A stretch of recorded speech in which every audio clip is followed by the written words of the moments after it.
Hello Year 11. In this video I'm going to do a quick run through of the different formulas we use for finding areas of 2D shapes and a reminder of how we apply these to problem solving questions. So area, remember, is the amount of space contained within the shape, and we measure it in a unit that is squared, whether that's millimetres squared, centimetres squared or metres squared. It's always to the power of 2. So what do we need to know? We're going to have to use the area of a rectangle, triangle, parallelogram, trapezium and circle, and often using the formulas for these shapes to calculate areas of composite shapes, which we sometimes call compound shapes. So where we've got multiple shapes that we can work out, but they are joined together, so we've got to separate them, and how we can understand the links between areas of rectangles with parallelograms. So here is a snippet of what the formula sheet will look like for the area section. We are given the area of a trapezium and the area of a circle. We are told what the letters mean, but in specific context. So knowing that A and B are the lengths of the parallel sides, and H is perpendicular separation, which we know as perpendicular height, as well as for circles, knowing that R is our radius, but we're not always given R in certain scenarios. So how do we work that out? Got to understand the context to use these formulas. The simplest of all the shapes to calculate the area for is a rectangle, so we just multiply our length by our width. So if we do have to use this calculation, it will often be in problem solving context. For example, here we've got a picture frame and they want us to calculate the area of the shaded section, okay? So we are given the measurements needed to work out the area of the large rectangle, so our outer side of the frame, as well as the measurements to work out the rectangle in the centre. If we want that shaded bit surrounding, we're going to subtract the smaller rectangle's area from the larger rectangle's area. So we can calculate both of those. So for our large rectangle, we've got length multiplied by width is 14 multiplied by 12 to give us 168 centimetres squared. For our smaller rectangle, we've got 8 centimetres and 10 centimetres. So when we multiply those, we get 80 centimetres squared. So we're going to then subtract that smaller rectangle's area from the larger one. So that's going to be 168, subtract 80 to give us 88 centimetres squared. So that's going to give us the area of that outside of the inner rectangle up until the outer rectangle, that shaded area we want. The next shape we're going to look at is triangles.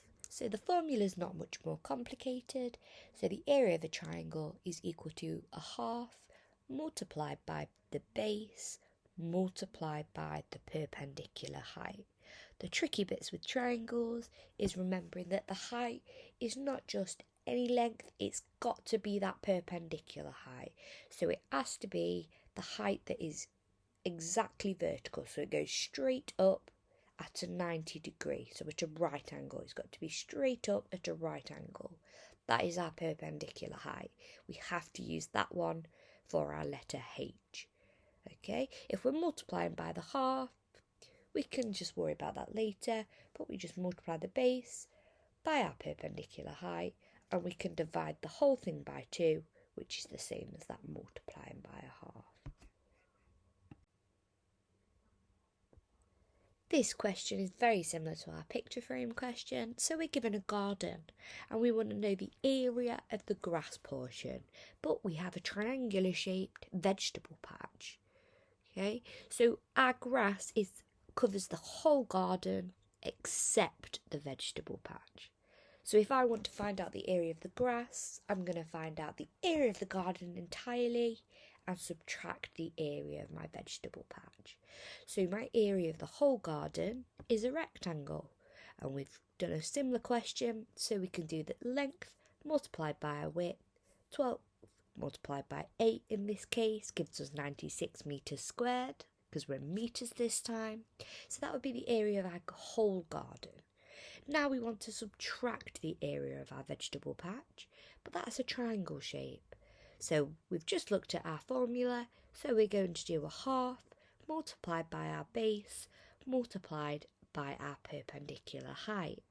So our base is going to be 5, as the diagram shows us, and our height, which is represented by that vertical height, that straight up height, is 4.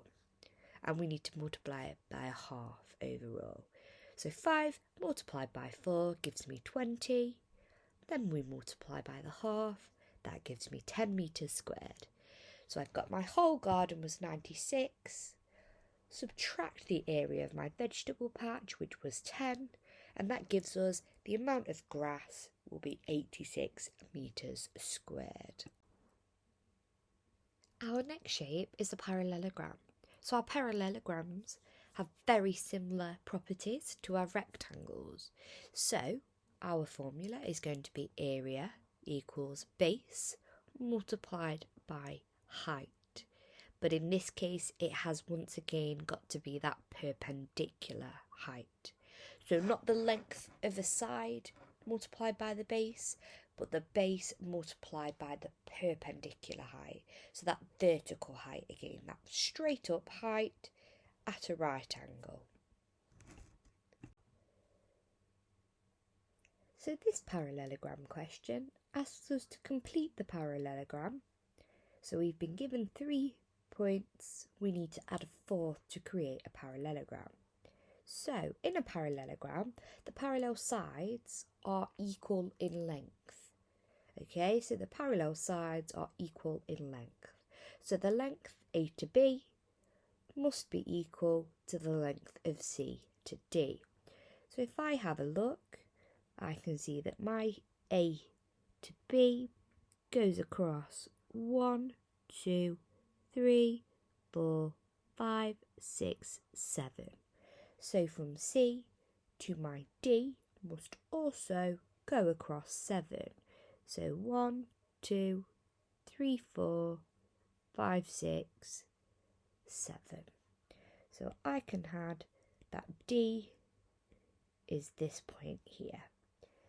Now I can draw my parallelogram. Okay, so to work out the area of this parallelogram, which is the second part of this question, we can look at our formula, which was base multiplied by the perpendicular height. So our base, we've just counted along, was 7, and our perpendicular height. So remembering our perpendicular height must be straight up. So a good point on our diagram would be to look at our axes. So we've gone from -2 to +3. So that's 1, 2, 3, 4, 5. So our perpendicular height is 5. 7 multiplied by 5 gives me 35. So my area is 35 units squared. So I'm not sure what this is measured in, so I'm going to call it units and squared.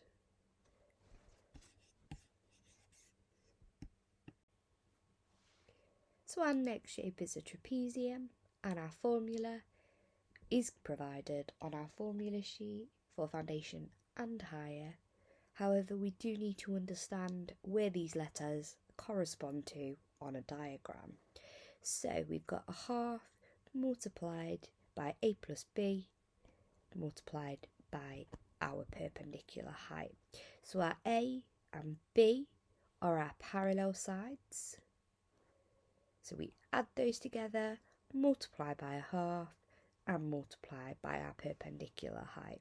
So remembering our perpendicular height, means the height that is at a right angle. So it goes straight up and it's at a right angle. So here's our question, and we are given 2 lengths on our parallel sides as well as an additional length at the bottom.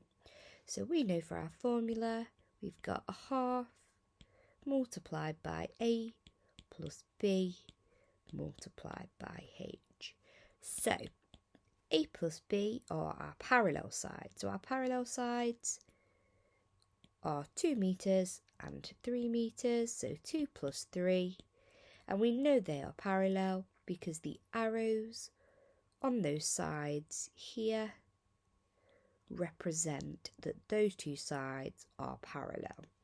So we've got a half multiplied by 5 multiplied by our height. Now our height has to be perpendicular.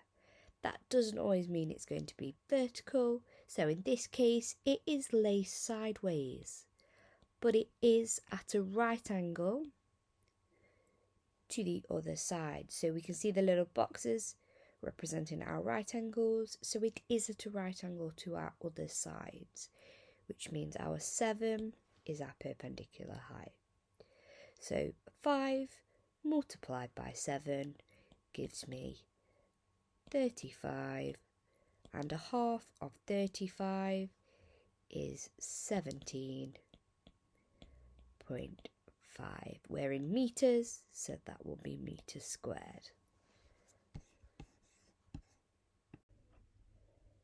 Our next shape is going to be circles, and we know that the formula for circles is given on our formula sheet. So we are given that pi multiplied by r squared will give me the area of a circle. We know that our r is the radius of the circle. We are told on the formula sheet that r is the radius, but not told how to find what the radius is. So that's something we need to be aware of. Here is an example question of finding the area of a circle, but we are not provided with the radius. So our radius is the length from the centre to any point on the outside of the circle. So it could be here, it could be here, as long as it goes from the centre to the edge. However, we're given from one edge all the way to the other. This is our diameter. So our diameter is equal to 6 metres. Our diameter is equal to 2 multiplied by our radius. So it's 2 lots of our radius. So our radius is going to be half the diameter. So for this circle, our radius is going to be 3 metres. Now we have everything we need to find the area. So remembering our formula is pi multiplied by r squared. We've now figured out r is 3, so we can substitute that in to get pi multiplied by 3 squared will give me the area. 3 squared is 9, multiplied by pi, 9 pi. We were in metres, so this is going to be metres squared. That's the area of our circle. Compound shapes are how they make questions more tricky for us when we're working out area. So they are formed from multiple shapes. So it could be a circle and a triangle, or a rectangle and a triangle to form a new shape.